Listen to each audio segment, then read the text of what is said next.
Why basics of colonoscopy?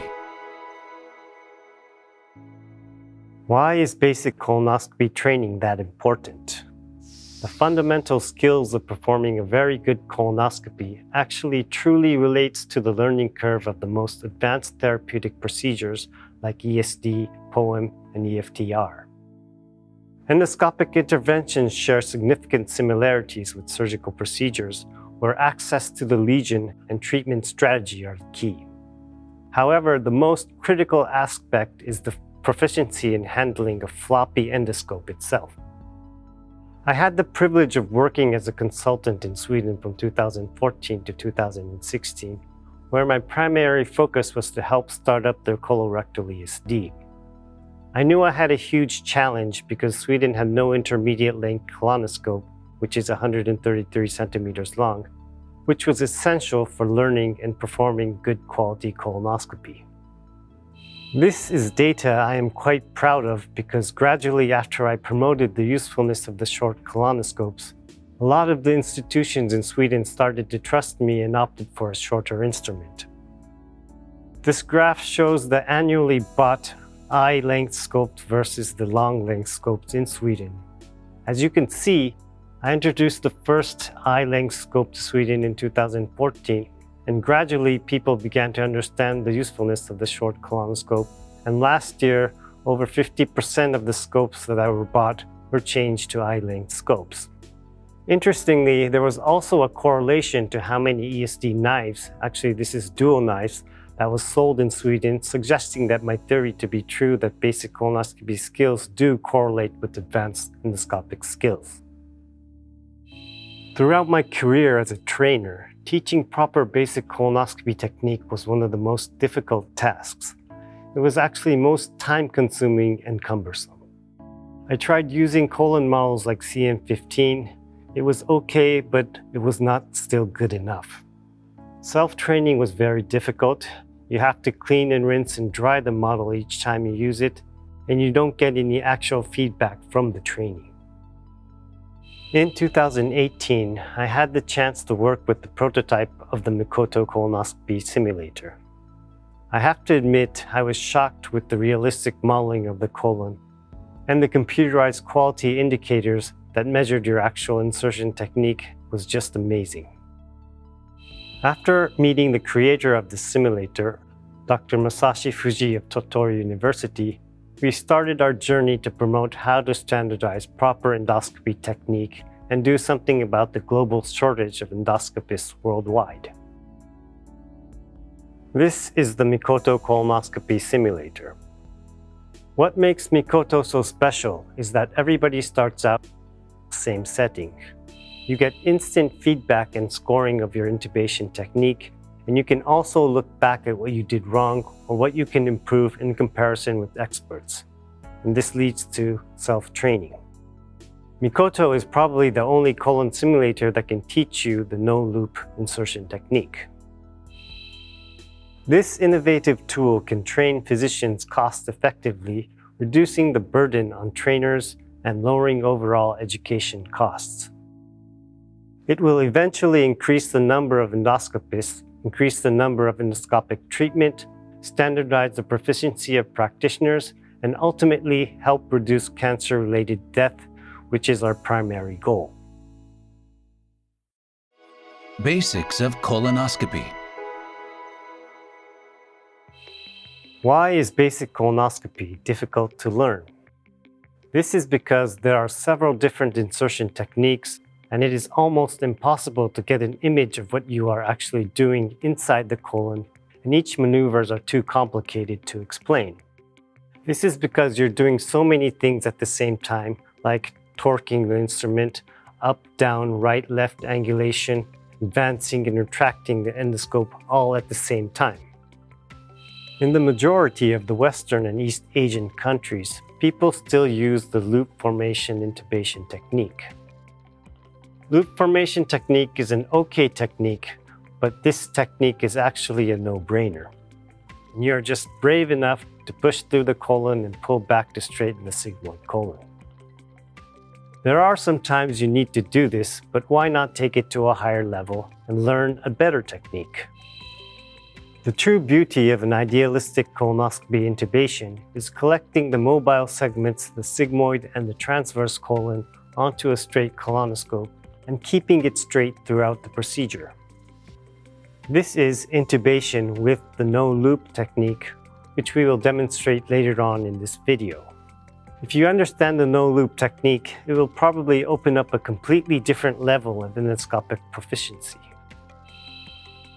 Noticing the difference between the right turn shortening and the end loop is one key factor. With an end loop, you are just pushing the tip of the endoscope all the way up into the descending colon or even the transverse colon. As you can see, the mesenteric membrane and also other parts of the sigmoid are being extremely stented, causing severe pain. Because the tip of the scope is pushed so far up inside, the sigmoid could be easily shortened. This is the physics behind right turn shortening. After a gentle push to the sigmoid descending junction, by applying sufficient torque to the floppy endoscope with your right hand and finding the correct lumen opening to the descending colon with your left hand, up, down, right, left knobs, the pivot point of the endoscope gradually changes, and your right hand torquing force makes the scope tip advance further into the descending colon. At the same time, the slightly stretched sigmoid colon collects onto the endoscope. Colonoscopy insertion technique. Basic facts that you need to understand before you even hold a colonoscope. Colon anatomy and scope insertion length. The colon is an organ consisting of the cecum, ascending colon, transverse colon, descending colon, sigmoid colon, and the rectum. The ascending colon, descending colon, and the rectum are fixed segments attached to the retroperitoneum, while the transverse colon and the sigmoid colon are mobile segments within the abdominal cavity. When extended, the colon can reach up to 1.5 to 2 meters, but when shortened, it is about 80 centimeters. The insertion length from the anus to each anatomical site when the colon is shortened and straightened is shown in this diagram. This serves as a reference during scope insertion. Basic posture during insertion. The endoscopist should grasp the control section with their left hand with the universal cord passing over your left arm. This enables easy fixation of the control section, allowing your fingers to easily move the angulation wheels. You should also place the shaft of the scope on the examination table and ridge the scope around 20 to 30 centimeters from the anus with your right hand. The significance of maintaining this posture is that it makes it easier to keep the scope straight with the movements of the scope tip and the hand being more synchronized. It also facilitates intestinal manipulation using the lever principle with the anus and the flexures of the colon acting as a fulcrum. Insertion techniques based on the subject.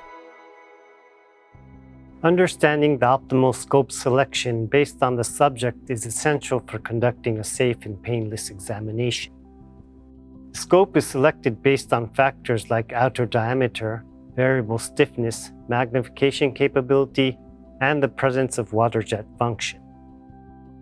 As most scopes now have variable stiffness, the outer diameter is mainly used as a selection criterion in routine examination.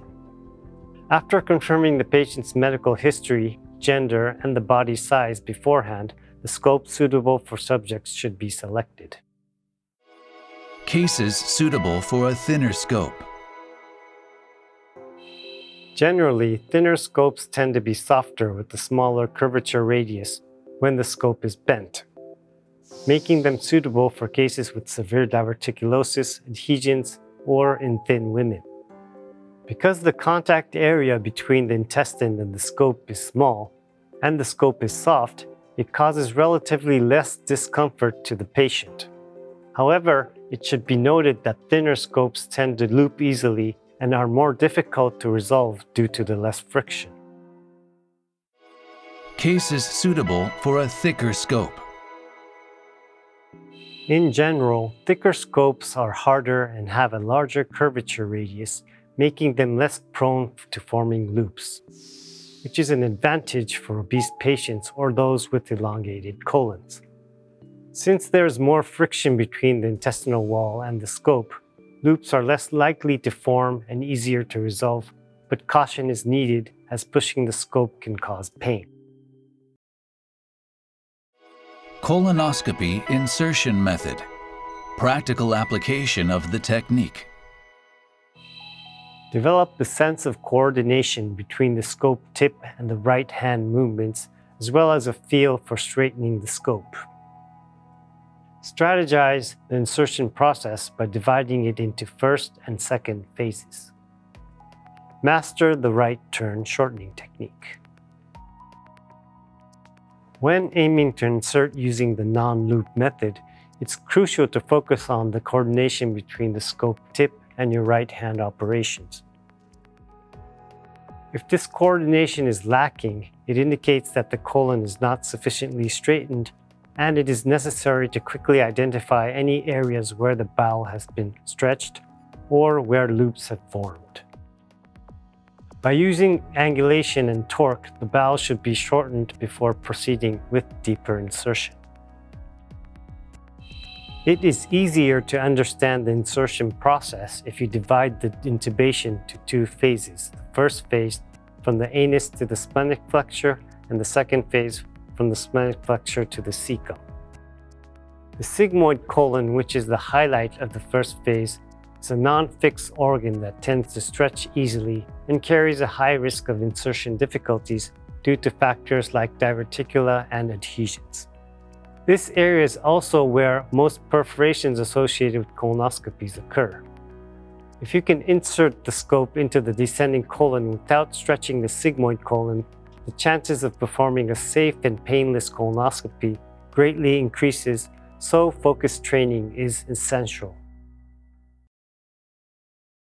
First stage insertion technique. Sigmoid colon insertion patterns. In the first stage of colonoscopy, there is actually only 3 different insertion patterns that you need to learn. The first one is no loop insertion, the second is right turn shortening, and the third is the loop insertion. Pattern 1, no loop. No abdominal compression, no bowel stretching. This is achieved when the descending colon is reached without stretching the sigmoid colon through angulation, suction, and torquing. In reality, this would be the most difficult way to intubate because you will have to have very precise control over the entire colonoscope, using both of the up, down, right, left wheels with your left hand and torquing, insertion, and withdrawal with your right hand, all synchronizing at the same time. It's a technique that you really need to practice in order to achieve the skills. Pattern 1, no loop, with abdominal compression, no bowel stretching. You can also achieve the no loop technique by applying appropriate abdominal pressure at the area prone to stretching before the colon stretches. This point is usually just below the navel and above the pubic bone. This allows you to pass the sigmoid colon similar to pattern 1. Pattern 2, right turn shortening with slight bowel stretching. This is when the sigmoid colon stretches despite attempting abdominal pressure, but shortening is achieved at the sigmoid descending junction through the right turn shortening, allowing insertion into the descending colon. Right turn shortening is an insertion technique that utilizes the lever principle, where the sigmoid descending junction serves as the fulcrum and the right hand torque serves as the force. Specifically, with the sigmoid colon in the arched state, the scope is slowly twisted clockwise to align the scope axis with the bow axis while keeping the scope tip at the sigmoid descending junction. Once the axes are aligned, the force extends on the sigmoid colon. It's converted into a forward momentum, allowing the scope tip to be inserted inside the descending colon. I use this technique whenever I can't pass through the sigmoid colon with pattern 1. Pattern 3, loop, significant bowel stretching with loop formation. This is when the sigmoid colon stretches and forms a loop while being inserted up to the splenic flexure. Loop insertion is not well suited for practice with the simulator, as loops typically form in the elongated intestines when aiming for the right turn shortening. If one thoroughly understands the basic principles of the right turn shortening, resolving loops is actually particularly not that difficult. During the sigmoid colon intubation, I always attempt to pass the sigmoid colon with the no-loop pattern. When this is difficult, I will try to find the specific abdominal compression point to avoid the sigmoid from stretching. If this is possible, I will still be able to manage the sigmoid colon with the no-loop intubation. If I cannot find that specific compression point, I will then change my strategy to the right turn shortening technique.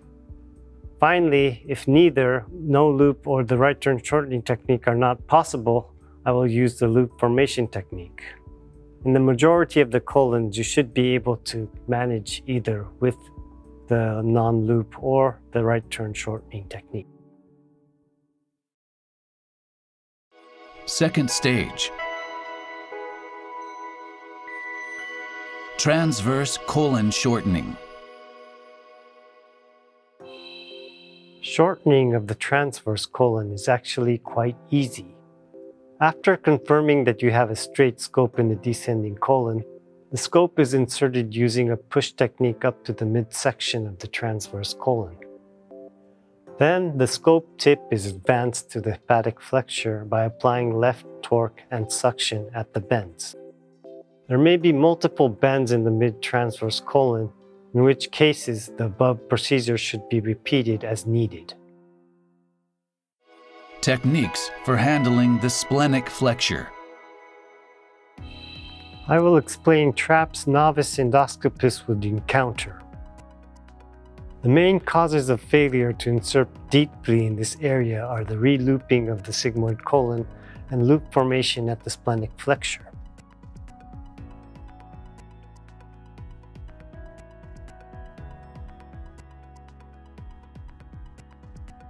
How to manage this include keeping a sufficient torque on the endoscope, using variable stiffness function, applying manual pressure, and instructing deep breaths. Insertion from the hepatic flexure to the cecum. The basic approach is to advance the scope tip into the ascending colon while applying suction. The main cause of failure to insert deeply in this area are stretching or sagging of the hepatic flexure or transverse colon. Solutions include changing the patient's position to left lateral, instructing deep breaths, and applying manual pressure below the rib cage. If neither work, I will push my way through the ascending colon and shorten the transverse colon afterwards. It is very important to be able to notice where the tip of the colonoscope is while you are intubating in order to prevent loops from forming. In this way, you can maintain full control during intubation. So whether you perform an insertion that anticipates the next step or push, and then consider extending the bowel, makes a significant difference. You should be able to roughly determine where the tip of your scope is at all times and how much the scope is bent based on the sensation in your right hand and the insertion length of the scope.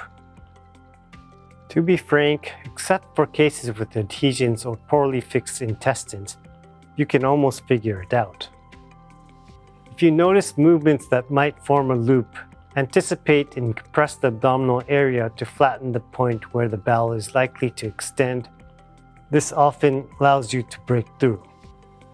This applies not only to the procedures and treatments, but also to your overall skill level, which can differ greatly depending on whether you can anticipate the next step or respond to the phenomena right in front of you. Please make sure to master the technique of anticipatory insertion.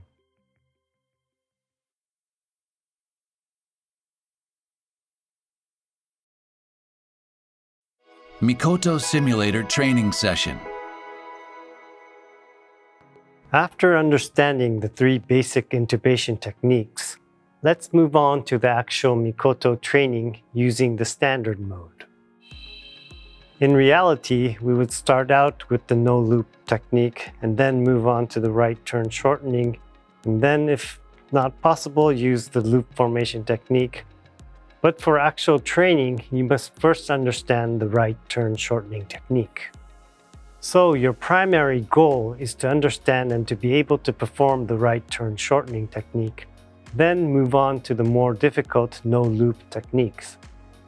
I personally think that you do not need to practice the loop technique, but this is also possible. Your goal is, for step 1, right turn shortening 85 to 90 points. Step 2, no loop technique with abdominal compression 88 to 93 points. And step 3, no loop technique 95 to 99 points.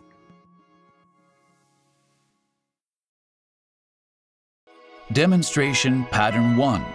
No loop.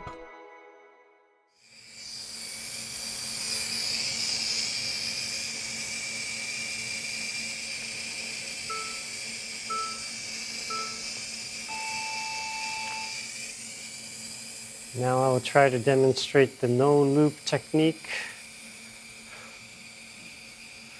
I'm using the CF1500 colonoscope, a little thicker than the PCF.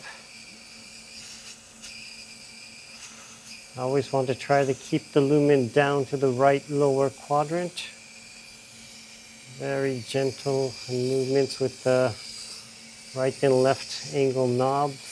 Up-down angulation, slight right torque, keeping it down, using suction. And the lumen opens up to the left side, left up, collect it down to the right, use sufficient suction.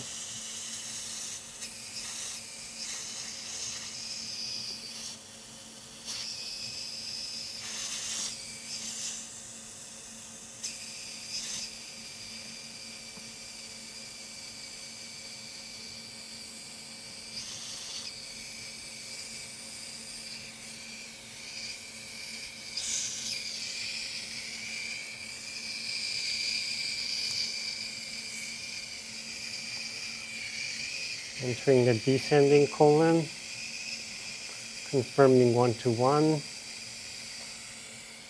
Further proceeding into the transverse colon.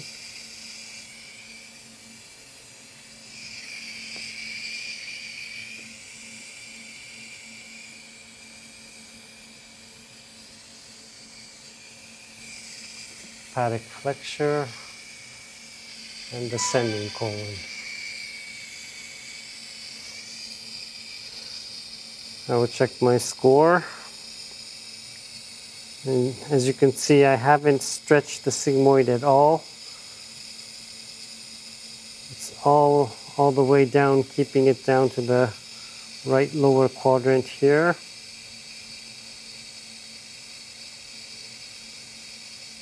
So this is a very painless, non-stress intubation, adding up to 98 points.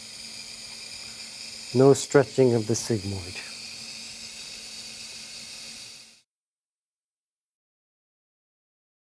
Demonstration Pattern 1. No loop with utilizing sufficient abdomen compression.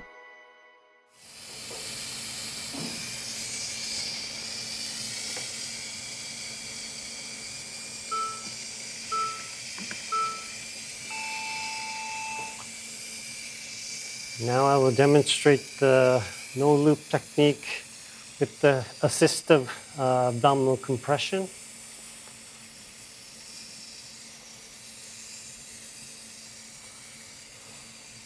This Mikoto simulator has an abdominal compression function, so once you notice the place where you think that the sigmoid is going to stretch, you could prevent this sigmoid from stretching by the help of abdominal compression function.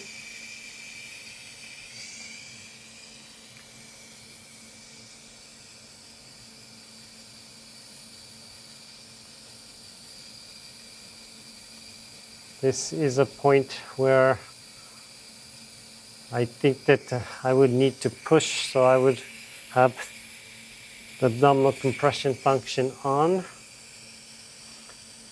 and the sigmoid top has been compressed, helping me enter the descending colon.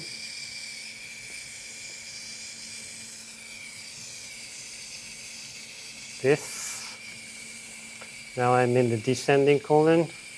Again, confirming 1-to-1 with this great scope, 30-40 centimeters into the descending colon, following up into the splenic flexure, mid-transverse colon,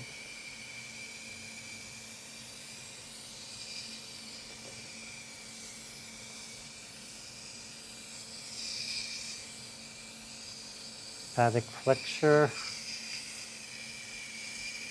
and the cecum.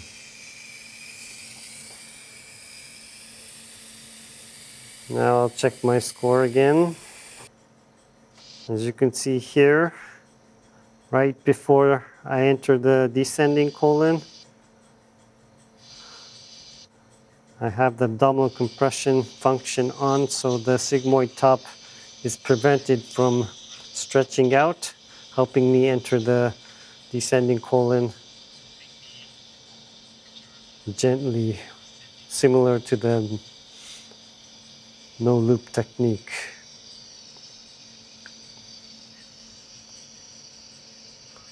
So of course this is not a painful method, so I got 98 points.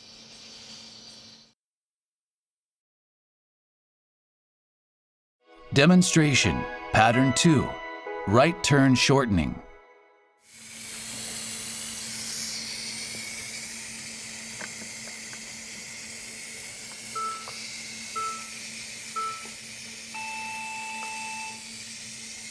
Now I will demonstrate the right turn shortening technique. This is a slight push technique.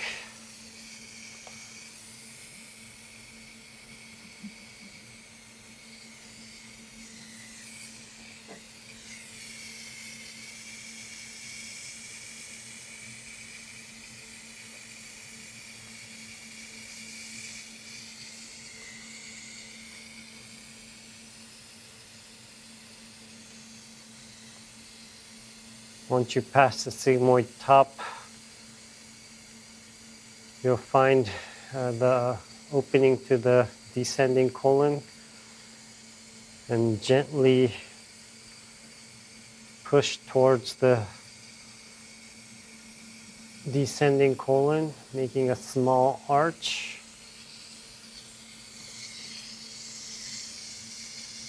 And keeping the tip of the scope intact with the lumen, gently take down the stretched sigmoid colon like this, entering the descending colon. Confirm that you're in the descending colon. Go further on into the splenic flexure, mid-transverse colon,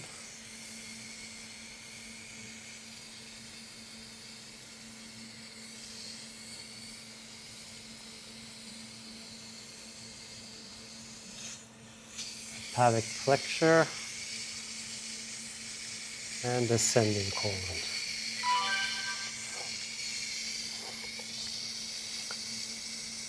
Now we'll look at my score.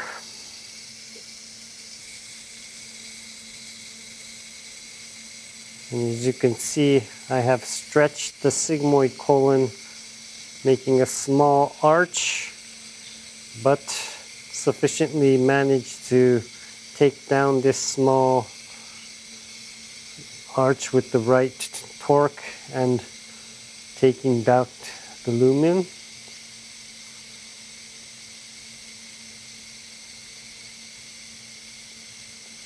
Entering the descending colon. So I have pushed the sigmoid colon, so I lost a couple of points adding up to 92, but still managed to pass the sigmoid colon without making a loop.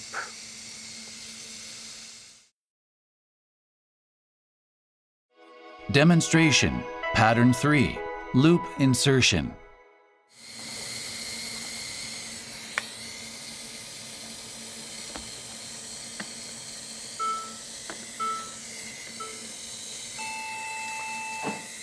And now I will try to demonstrate the loop formation technique.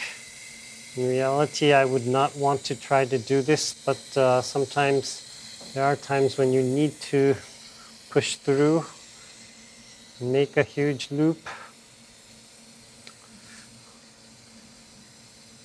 Always trying to keep the lumen to the right side.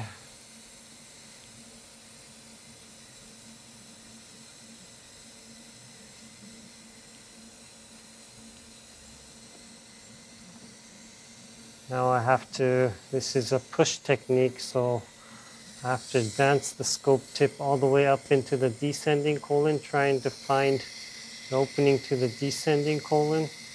As you can see, I'm stretching out sigmoid colon, trying to advance the tip all the way up into the descending.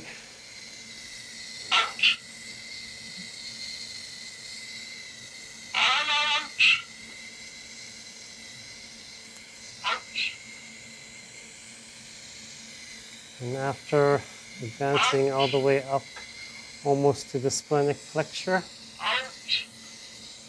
I will try to take out the loop.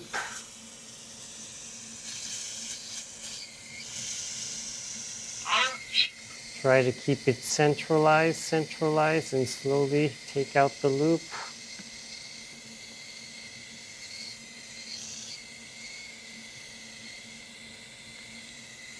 And confirm that I have a straight scope. Always 1 to 1, 30-40 centimeters in the descending colon. Splenic flexure.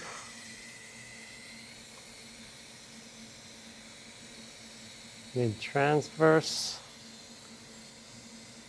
Hepatic flexure.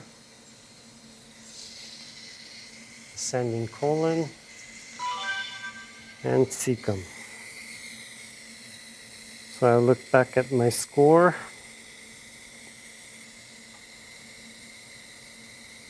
You can see I've been stretching not only to the sigmoid descending junction, but further on down into the descending colon. So this is completely different from the right turn shortening. It's quite painful.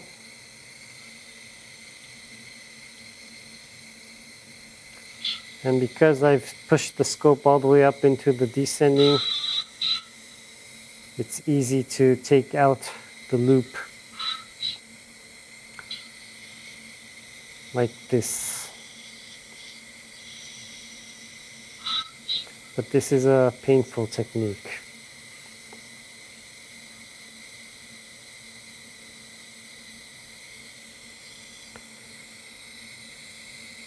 And the computer has calculated this stretch. I lost points and added up only to 65 points.